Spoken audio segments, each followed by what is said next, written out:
Thank you so much for coming, and thank you so much for having me. And to address this question about the war on terror, what is the war on terror? Can there be such a thing as a war on terror? I thought I wanted to talk a little bit about some of the places of the war on terror. That the war on terror is a geography. It's not an idea. It is a collection of facts on the ground, of built environments, of economies, of political and cultural interests.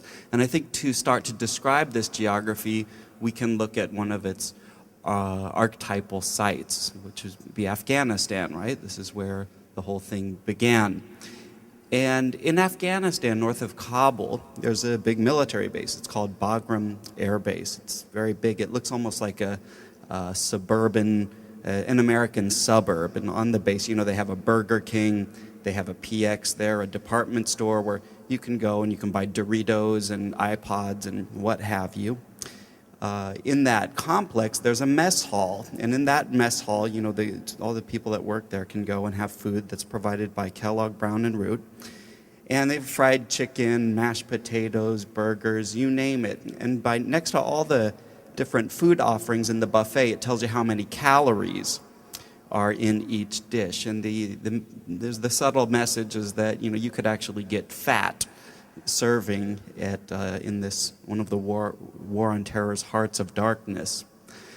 But right across the PX and right across from the mess hall at Bagram Air Base is the prison at Bagram, and people there called it the other Guantanamo Bay. It's a prison that isn't in the news that much. It's bigger than Guantanamo Bay. There's more people being held there.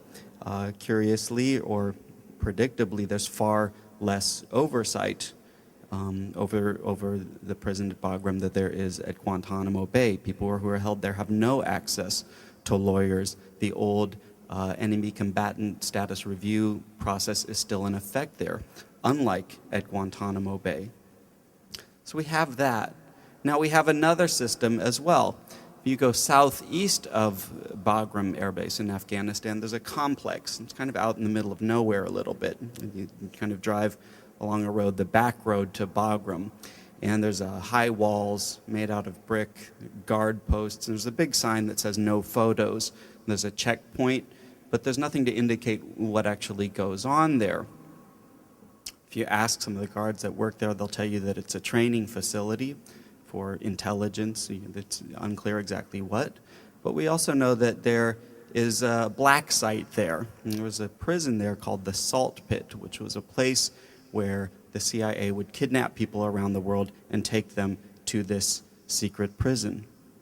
Now, there's probably another secret prison on that complex as well, a place that people call the Dark Prison. And this is a prison where there are no lights whatsoever, where they blast music 24 hours a day, 7 days a week. You can't see your hand in front of your face. And according to people that have been in this prison, you just hear people screaming and banging their heads against the walls all the time, people going crazy. So this is one of the kind of archetypal sites, I think, of this war on terror. But another one of these sites is right in my neighborhood in San Francisco. And in fact, it's right around the corner from the SF MoMA. And the address of it is 611 Folsom Street in San Francisco. And this is in the SBC Communications building. And inside that building is a room. The name of the room number is 641A. And inside that room is something called a NARIS STA 6400, what's called a semantic traffic analyzer. And what's going on there is this is a part of the NSA's warrantless wiretapping program. The NSA has a secret room built into the AT&T building, and basically what it does is piggyback on top of the AT&T internet infrastructure so that it can spy on your and my email, internet traffic, what have you. So these are two sites that kind of are part of this geography of the war on terror, even though they're completely on other sides of the world from each other. One of them is completely secret, hidden. It's very, very difficult to go there, and one is hidden right in plain sight. Now, the point I'm trying to make here is that there is a geography, that there is a set of facts on the ground that constitute this war on terror, and that the war on terror is not just, soldiers poking around in Afghanistan. It's not just the rendition program, but it is a space. It's an institutionalized amalgam of economic, legal, political, and cultural interests, and a very material infrastructure which is productive of and produced by those various interests. And what I want to really underline today is that this stuff is not going to go away on Inauguration Day. Right? This is not going to wait. These are facts on the ground in the same way that this building that we're standing in is a set of facts on the ground. Very, very difficult to make go away. And I want to submit to you that these facts on the ground have dramatically changed the state that we live in all kinds of ways. That these secret programs, even though they have now been made public, have, in a sense, become perhaps even more dangerous. And the reason for that is that once these programs come to light, they have to be dealt with in some way. So let's look at how the rendition program on one hand and the domestic wiretapping program have been dealt with. So with the rendition program, we knew for years that the CIA had a network of secret prisons around the world. How did we know that? Well, the military or the CIA would announce that they had caught somebody.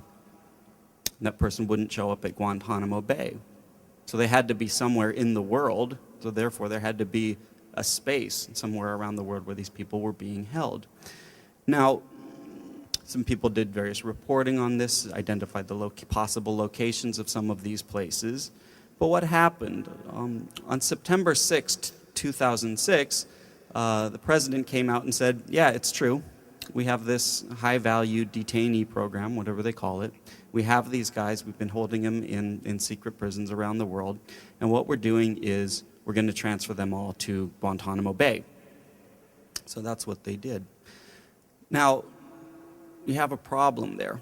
How do you do that? You can't just transfer someone to Guantanamo Bay. What could possibly be the motivation of doing that, of taking these people, taking these ghost prisoners and bringing them to the public? Well, the point of it was, of course, the Military Commissions Act. And here's what was going on.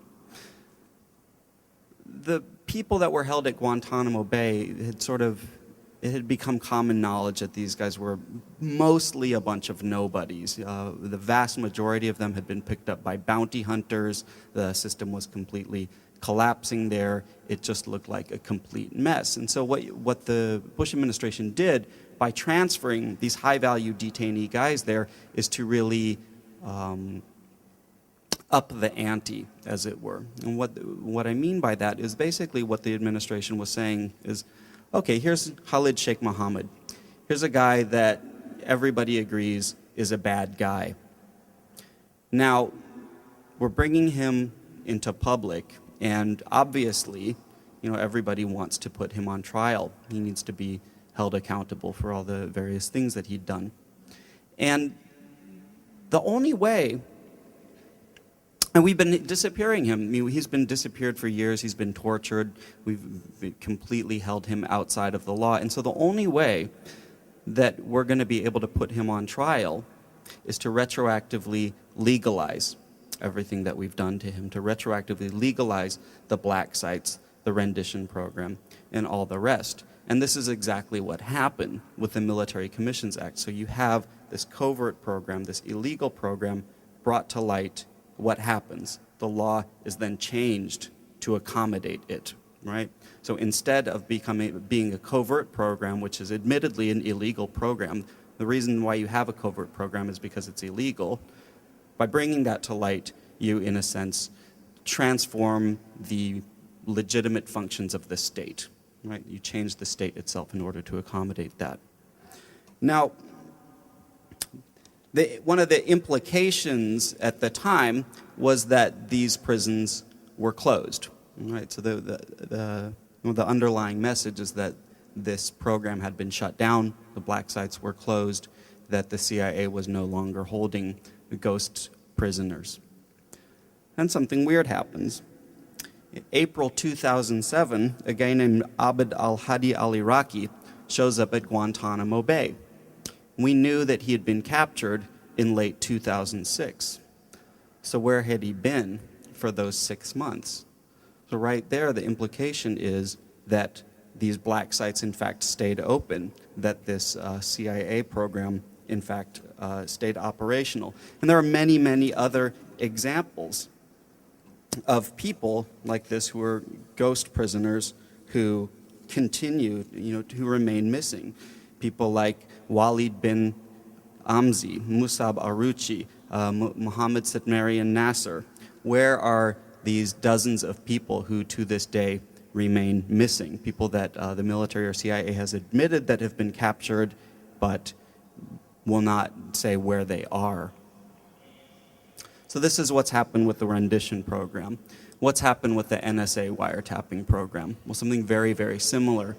In 2007, after the program had been made public, an update to the FISA laws was introduced that would essentially retroactively legalize the domestic wiretapping program. At the time, Barack Obama vowed to filibuster this bill. And what happened with that? Well, this year, he turned around and, in fact, voted to authorize it. So we have this secret, illegal program brought to light. What happens? The law changes in order to accommodate it rather than the law shutting it down.